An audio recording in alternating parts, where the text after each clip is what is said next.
Selamat datang di pembahasan mendalam kita. Hari ini kita akan kupas tuntas sesuatu yang mungkin sangat personal ya. Betul sekali. Sesuatu yang sering kita rasakan tapi aduh jarang banget kita bicarakan. Yaitu under earning. Atau berpenghasilan di bawah potensi. Benar, Anda sudah kasih saya tumpukan artikel dan catatan yang luar biasa. Dan jujur, awalnya saya lihatnya, wah pusing juga ya. Ada soal psikologi, ada soal strategi, ada soal finansial. Kayak benang kusut ya. Nah, itu dia, benang kusut. Misi kita hari ini adalah mengurai benang itu bersama-sama.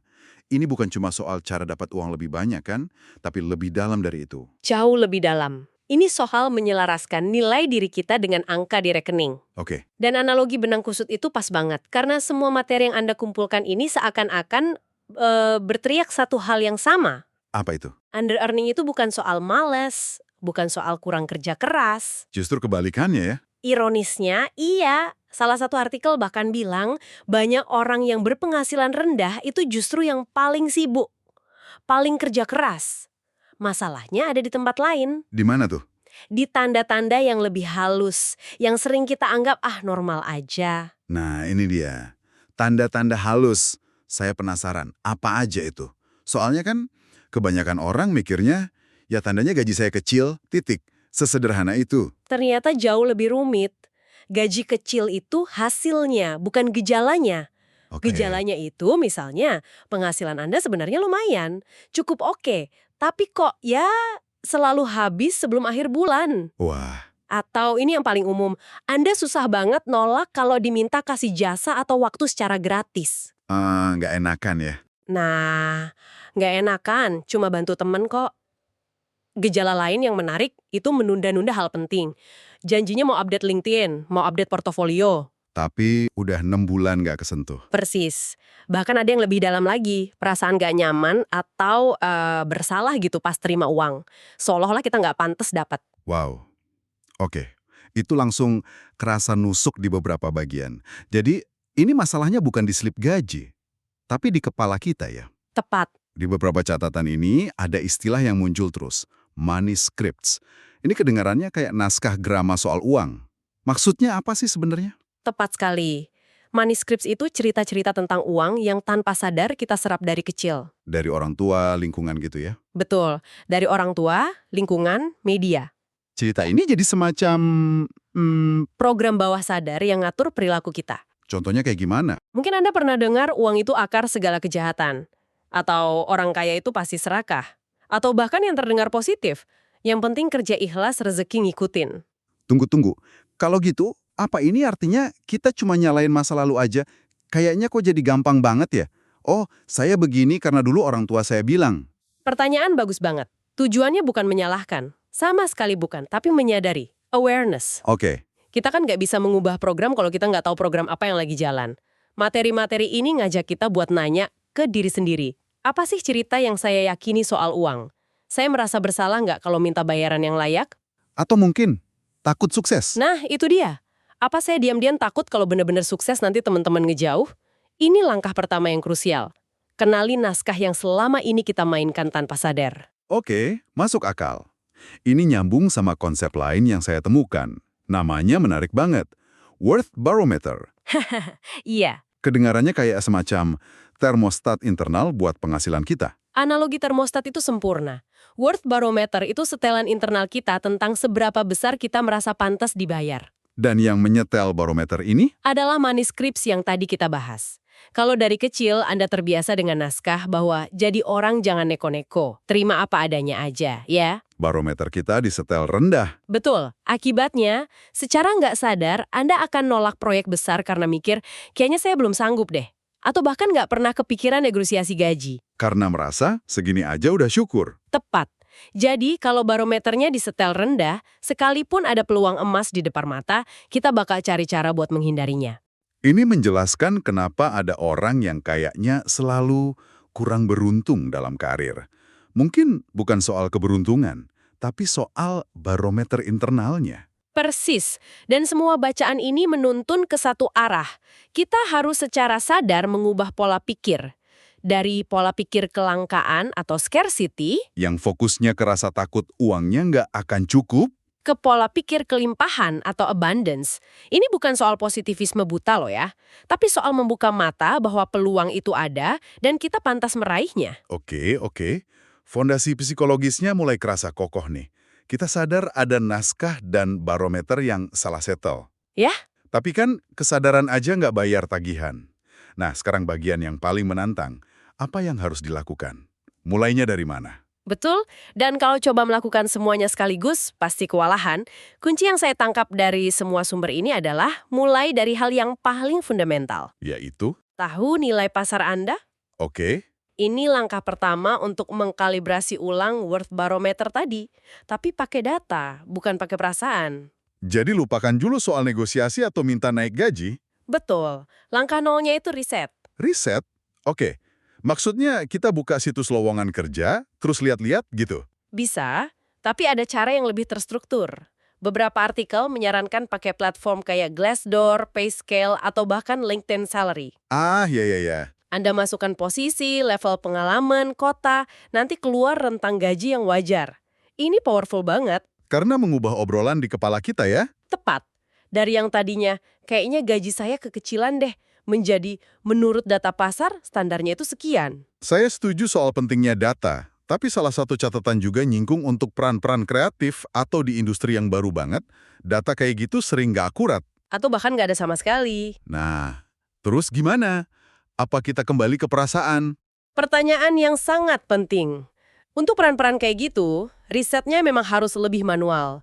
Sumber-sumber ini menyarankan beberapa hal. Pertama, ngobrol sama kolega di industri yang Anda percaya. Bukan nanya gaji kamu berapa ya? Bukan, tapi lebih ke untuk proyek skala begini, rate yang wajar di pasaran berapa sih? Kedua, gabung ke komunitas profesional. Di sana sering ada diskusi terbuka soal kompensasi. Jadi intinya tetap sama.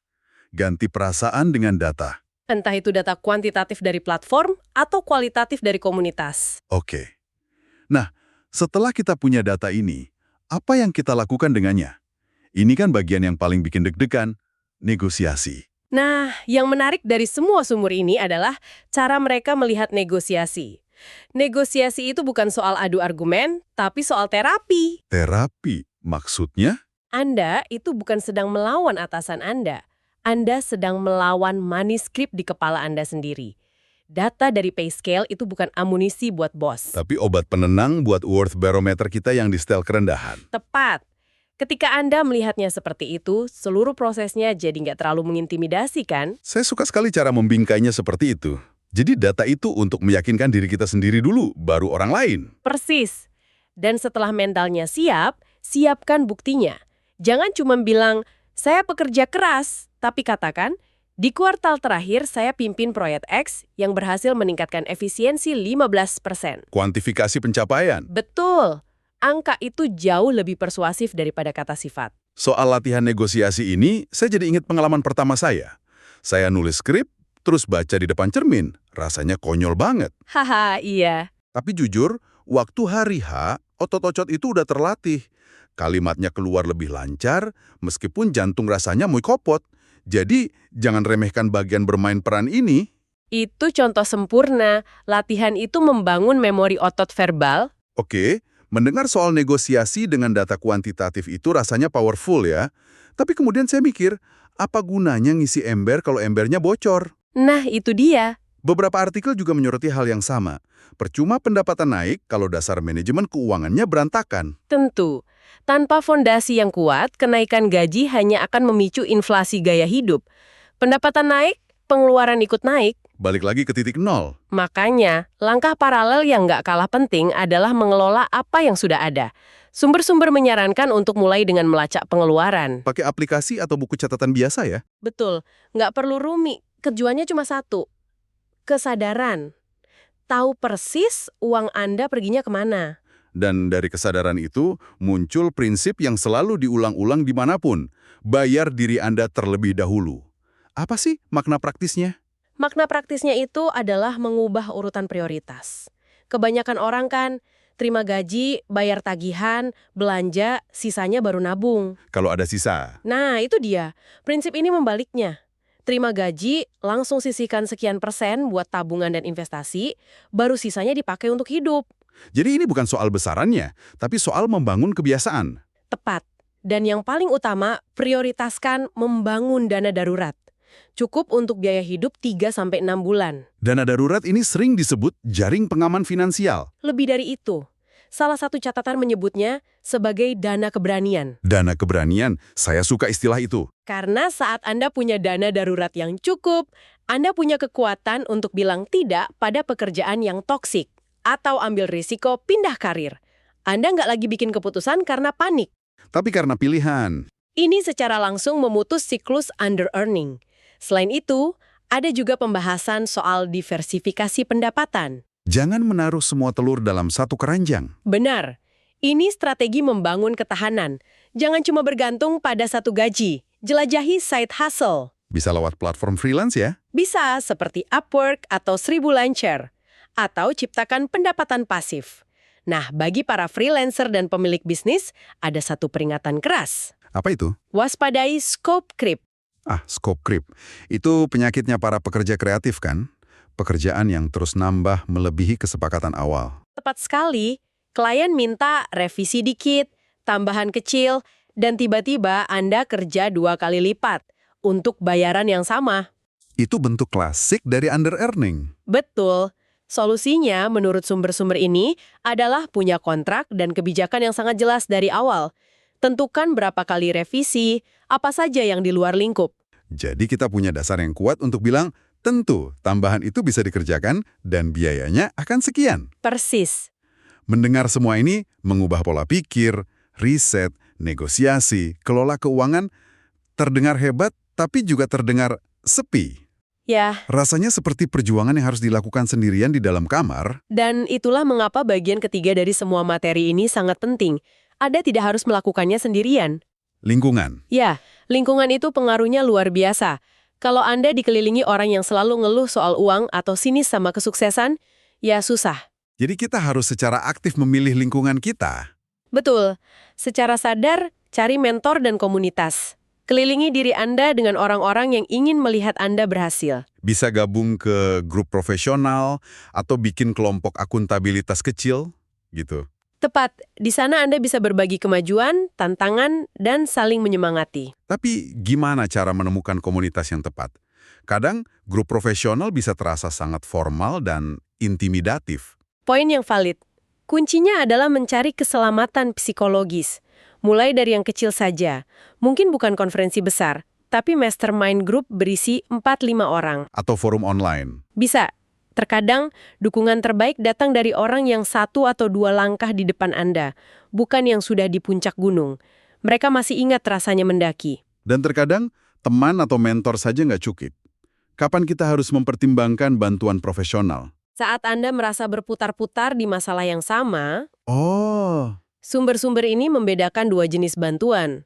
Kalau Anda buntu soal strategi, gimana cara naikin rate, atau karir selanjutnya apa, seorang karir coach bisa sangat membantu. oke. Tapi jika hambatannya lebih emosional, misalnya Anda selalu panik tiap mau kirim invoice, atau ada rasa bersalah yang dalam soal uang, nah, seorang terapis finansial bisa bantu. Jadi jangan ragu mencari bantuan. Itu bukan tanda kelemahan ya. Justru tanda keseriusan Anda untuk berubah. Dan untuk memastikan semua ini nggak cuma jadi semangat di awal, semua catatan ini menekankan pentingnya komitmen jangka panjang. Benar, dan kuncinya adalah konsistensi dari langkah-langkah kecil. Ada satu metode yang direkomendasikan berulang kali. Tetapkan tujuan yang smart. Specific, measurable, achievable, relevant, dan time-bound. Sekali. Jadi kesimpulan dari semua penelusuran kita hari ini, mengatasi under-earning ini benar-benar sebuah perjalanan ya, bukan lari cepat. Betul. Dimulai dari dalam, dengan membongkar keyakinan kita soal uang, lalu bergerak keluar dengan tindakan nyata yang terukur. Riset, negosiasi, bangun kebiasaan finansial, Dan semua itu diperkuat oleh jaring pengaman berupa lingkungan dan dukungan yang tepat. semuanya terhubung dengan indah. Keyakinan Anda mendorong tindakan Anda jika diulang jadi kebiasaan Anda. Dan kebiasaan Anda pada akhirnya yang menentukan realitas finansial Anda. Sebagai penutup, kami ingin meninggalkan Anda dengan satu pertanyaan untuk direnungkan. Pertanyaan ini tidak dibahas secara eksplisit di sumber-sumber tadi, tapi dibangun di atas semua fondasi yang sudah kita diskusikan. Oh, saya suka ini. Apa pertanyaannya? Jika Anda harus menetapkan harga untuk 1 jam waktu pribadi Anda, bukan waktu untuk bekerja ya, melainkan waktu berharga Anda untuk istirahat, untuk hobi, atau untuk bersama keluarga, berapakah angka yang akan Anda tetapkan dan mengapa? Wow. Jawaban atas pertanyaan itu mungkin akan mengungkapkan lebih banyak tentang kondisi worth barometer Anda yang sebenarnya daripada yang Anda kira.